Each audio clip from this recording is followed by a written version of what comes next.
জানে কৈছে মই ঘৰলৈ গ'লে মোক সন্ধিয়া সময়ত বৰ ডিষ্টাৰ্ব দিয়ে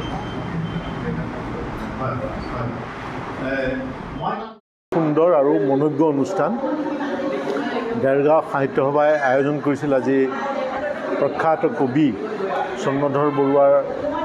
জীৱনী গিৰীশ বৰুৱাদেৱে ৰচনা কৰি উলিয়াইছে আৰু ছৈয়দ আব্দুল মালিক ডাঙৰীয়াৰ সম্পৰ্কে বিভিন্নজনে সুন্দৰকৈ লিখিছে গতিকে অসমীয়া গল্পৰ সম্ৰাট বুলি যাক কোৱা হয় ছৈয়দ আব্দুল মালিক ডাঙৰীয়া আৰু তেওঁলোকৰ পৰিয়াল ইয়াত উপস্থিত আছিল আৰু ইয়াত দেৰগাঁৱৰ যিসকল বিশিষ্ট সাহিত্যিক আৰু বুদ্ধিজীৱী আৰু বিজ্ঞজন উপস্থিত আছিল আটাইসকল বিশিষ্ট ব্যক্তিৰ উপস্থিতিত এই গ্ৰন্থ উন্মোচন কৰি আৰু তেওঁলোকক লগ পাই পেলাই মোৰ অতি ভাল লাগিল আৰু মই নিজকে ধন্য মানিম এটাতো ডাঙৰ কথা নহয় কোৱালিটিটো ডাঙৰ কথা ইয়াত যিখিনি মানুহ উপস্থিত হৈছে আটাইবোৰ অধ্যাপক লিখক গতিকে আমাক বহুত মানুহৰ দৰকাৰ নাই খুব কম মানুহে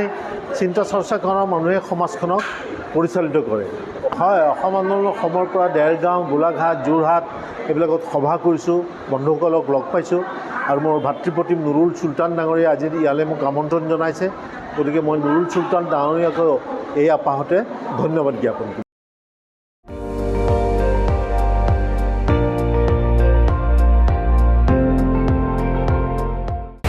আপুনি চাই আছে ND24 সৰ্বশ্ৰেষ্ঠ নহয় সৰ্বোত্তমৰ দৌৰ